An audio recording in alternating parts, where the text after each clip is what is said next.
Engagement എന്ന പേരിൽ ഇസ്ലാമിൽ കല്യാണം ഉണ്ടോ? അത് കഴിഞ്ഞ് പെൺകുട്ടിയുടെ ഫോട്ടോ മൊബൈൽ വെക്കാൻ പറ്റുമോ, ഒപ്പം നിന്ന് ഫോട്ടോ എടുത്തിട്ടുണ്ട് എന്നൊക്കെ. അപ്പൊ നമ്മൾ അബുദാബിയിലെ ക്ലാസ്സിലൊക്കെ വരുന്ന ആൾക്കാർക്ക് പിന്നെ അത് ചോദിക്കാൻ പറ്റൂല.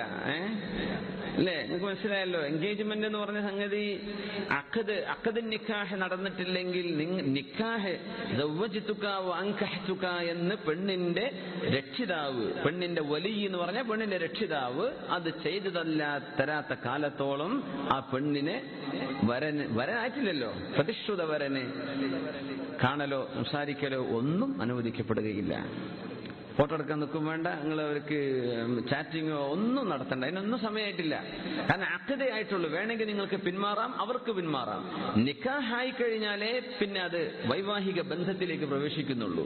നിക്കാഹ് ചെയ്തു കഴിഞ്ഞാൽ എന്ത് ചെയ്തോളൂ, നിങ്ങൾക്ക് സംസാരിക്കുക, നിങ്ങൾക്ക് അവരുടെ വർത്താനം പറയാ, നിങ്ങൾ കിടക്ക് ടൂറ് പോവുക, എന്തോ ചെയ്തോ. പക്ഷെ നിക്കാഹിന്റെ മുമ്പ് ഇതൊന്നും പറ്റൂല.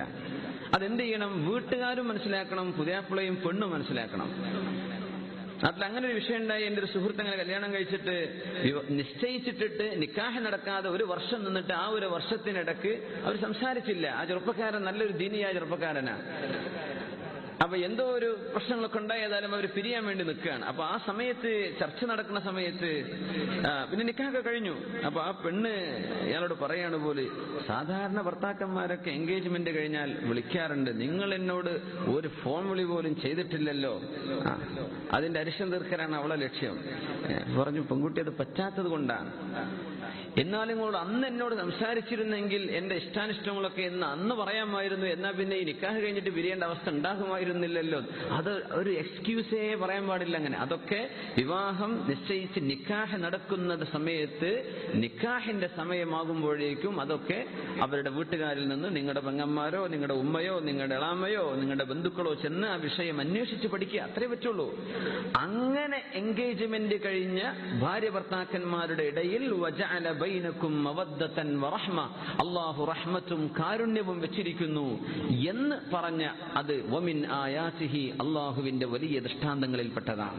കാരണം സാധാരണഗതിയിൽ കൂടെ നടന്നാലേ സ്നേഹം ഉണ്ടാവുന്ന തോന്നുക. അങ്ങനെ കൂടെ നടക്കാതെ തന്നെ ഇസ്ലാമിന്റെ അറേഞ്ച് മാരേജ് നടക്കുന്ന സമയത്ത് നിങ്ങളുടെ മനസ്സിനുള്ളിൽ അല്ലാഹു സ്നേഹിട്ട് തരുന്നുണ്ട്. അത് അല്ലാഹു ചെയ്ത വലിയൊരു അത്ഭുതമാണ്. അതുകൊണ്ടാണ് വമിൻ ആയാതിഹി അൻ ഖലഖ ലക്കും മിൻ അൻഫുസികും അസ്വാജൻ ലിതസ്കുനു ഇലൈഹാ വജഅല ബൈനകും മവദ്ദതൻ വറഹ്മ, നിങ്ങൾക്കിടയിൽ സ്നേഹവും കാരുണ്യവും ഉണ്ടാക്കിയത് അല്ലാഹുവിന്റെ വലിയൊരു അടയാളമാണ്. നിങ്ങൾ ചിന്തിച്ചാൽ മനസ്സിലാവില്ല. നിങ്ങൾ ചിന്തിക്കുന്നത് എങ്ങനെയാ? കൂടെ നടന്ന് കൂടെ കടന്ന് പാശ്ചാത്യന്റെ ഡേറ്റിംഗ് ഒക്കെ കഴിഞ്ഞിട്ടല്ലേ സ്നേഹം ഉണ്ടാവുള്ളൂ എന്ന് തോന്നുക. അല്ലല്ല, അതൊന്നും ഇല്ലാതെ നിങ്ങൾക്കിടയിൽ സ്നേഹം ഉണ്ടാക്കിയവനാണ് അല്ലാഹു സുബ്ഹാനഹു വ തആല. അപ്പോൾ ആ അനുവദിക്കപ്പെട്ട രീതിയിൽ അതുകൊണ്ട് തന്നെ മനസ്സിലാക്കണം. ഒന്നുകൂടെ ഞാൻ ആവർത്തിക്കുകയാണ്, നമ്മൾ ഇവിടെയാണോ ഇനി നാട്ടിലാണോ എവിടെ വേദന പറഞ്ഞാൽ എനിക്ക് ഓർമ്മയില്ല. വിവാഹത്തിന് ഖുത്ബത്ത് ചെയ്യുമ്പോൾ, പെണ്ണിനെ കാണാൻ ചെല്ലുമ്പോൾ, നമ്മൾ വിവാഹം ചെയ്യാൻ ഉദ്ദേശിക്കുന്ന പെണ്ണിനെ ആരെയാ കാണേണ്ടത്? നിങ്ങൾക്ക് ഏകദേശം വിവാഹം ഉറക്കും എന്ന് തോന്നുള്ള ഒരു പെണ്ണിനെ ചെന്ന് കാണാൻ പറ്റുള്ളൂ. അതുമാത്രമല്ല, ആ കാഴ്ച തന്നെ എങ്ങനെയാണ്? പെണ്ണിന്റെ മുൻകൈയും അവളുടെ മുഖവും. ഇതേ നിങ്ങൾക്ക് നോക്കൽ സുന്നത്തുള്ളത്. ഒരിക്കൽ ജാബിർ റളിയല്ലാഹു തആല അൻഹു കല്യാണം കഴിച്ചപ്പോൾ നബി തങ്ങൾ ചോദിച്ചു, നിങ്ങൾ ആ പെണ്ണിനെ കണ്ടോ? ഇല്ല നബിയെ. നബി തങ്ങൾ പറഞ്ഞു, ഒന്ന് ആ പെണ്ണിനെ കണ്ടേക്കണം. ഫഇന്നഹു അജ്ദറു അൻ യുഅ്ദമ ബൈനകുമാ, നിങ്ങൾക്കിടയിൽ സ്നേഹം നിലനിൽക്കാൻ അത് ആവശ്യമാണ്. ഈ പെണ്ണിന്റെ കോലെന്താ എന്തൊന്നും അറിയാതെ കല്യാണം കഴിച്ചു പോകണ്ട, നീ കണ്ടോ? അങ്ങനെ ജാബിർ റളിയല്ലാഹു അൻഹു ഒരു മരത്തിന്റെ മുകളിൽ കയറുന്നു. ആ പെണ്ണുങ്ങ താഴത്ത് കൂടെ പോകുമ്പോ നോക്കി കണ്ടു. അങ്ങനെ ഒരു കാഴ്ച ചെയ്തിട്ടുണ്ട്. വൈകുന്നേരത്തെ റോഡിൽ ഇരിക്കുന്ന ഒരാൾ കണ്ടു, ബസ് സ്റ്റാൻഡിൽ വെച്ച് കണ്ടു. ഇവൾ അറിയാതെ ആ പെണ്ണിനെ നോക്കി മനസ്സിലാക്കി. കുഴപ്പമില്ല, ജാബിർ റളിയല്ലാഹു അൻഹു കാഴ്ച കണ്ടത് മരത്തിന്റെ മുകളിൽ കയറിയിട്ടാണെന്ന. അടിയിലൂടെ പോയപ്പോൾ കണ്ടു, ആ നബി എനിക്ക് പറ്റിയിട്ടുണ്ട്, ഞാൻ ഉറപ്പിച്ചു. അങ്ങനെ കല്യാണം കഴിച്ച മഹാനാണ് ജാബിർ ഇബ്നു അബ്ദുല്ലാഹി റളിയല്ലാഹു തആല. ഇതിന്റെ പ്രശ്നം എന്താണെന്നറിയോ? സംസാരിക്കാൻ പാടില്ല. നമ്മളെന്താ പറയാ, സിനിമാ സ്റ്റൈലിൽ എന്നാ പിന്നെ അവര് സംസാരിച്ചോട്ടെ, എല്ലാവരും കൊണ്ട് പോരെയും. പച്ച ഹറാമാണത്. ആ പെണ്ണിന്റെ വാപ്പയോ മുതിർന്ന ആങ്ങളെയോ കൂടെ ഇല്ലാതെ ഈ കാണാൻ വന്ന ചെറുക്കൻ അവളെ കാണാൻ പാടില്ല എന്നാ. ഇവളെ കാണിച്ചു കൊടുക്കുന്നത് സ്വന്തം മക്കളുടെ കല്യാണം നടക്കാൻ പോകണമെങ്കിൽ പെണ്ണ് മനസ്സിലാക്കണം, ഇയാൾ ഊമയാണോ എന്ന് പെണ്ണ് സംശയിക്കേണ്ട. അതൊക്കെ എന്റെ ആങ്ങളെ മനസ്സിലായിക്കോളൂ, വാപ്പ മനസ്സിലായിക്കോളൂ, ഉണ്ടാൻ കഴിയോ ഇല്ല എന്നൊക്കെ. നിങ്ങൾ സംസാരിക്കേണ്ട, നിന്റെ പേരെത്ര, നാടെത്ര, ഊരേതാ, എത്ര പേരെ പഠിച്ചിട്ടുണ്ട്, ഇതൊന്നും നീ ചോദിക്കേണ്ട. സമയമായിട്ടില്ല, കാണലേ അനുവദിക്കപ്പെട്ടിട്ടുള്ളൂ. മുൻകൈയും മുഖവും. അപ്പോൾക്ക് മുടിയുണ്ടോ? അതൊക്കെ എന്റെ പെങ്ങന്മാര് പോയി കണ്ടോളൂ, ഉമ്മയൊക്കെ പോയി കണ്ടോളൂ.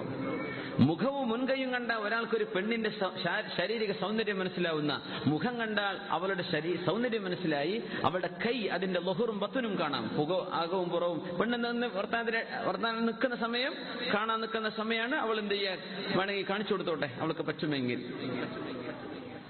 കൈ കണ്ടാൽ അവരുടെ ശരീരത്തിന്റെ മിനുമിനുപ്പ് മനസ്സിലാവുന്നു. ഇത് രണ്ടും കണ്ടാലും തിരിയാത്തവൻ കല്യാണം കഴിക്കും വേണ്ട.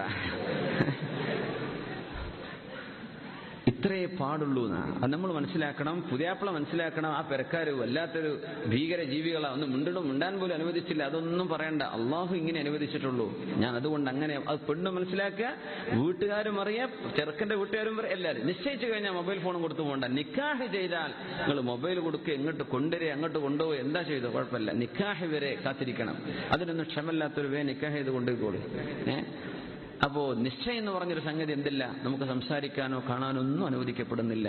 ഇങ്ങനെയാണ് നമ്മൾക്ക് വിവാഹം ചെയ്യാൻ പോകുന്ന ഒരു ഭാര്യയാവാൻ പോകുന്ന ഒരു പെണ്ണിനോട് ഇത്രയേ പറ്റൂ എങ്കിൽ അന്യ പെണ്ണുങ്ങളോടൊക്കെയുള്ള പെരുമാറ്റങ്ങൾ എത്ര ശ്രദ്ധിക്കണം എന്ന് മനസ്സിലാക്കാനാ ശറഈ പറഞ്ഞിരുന്നത് കേട്ടോ.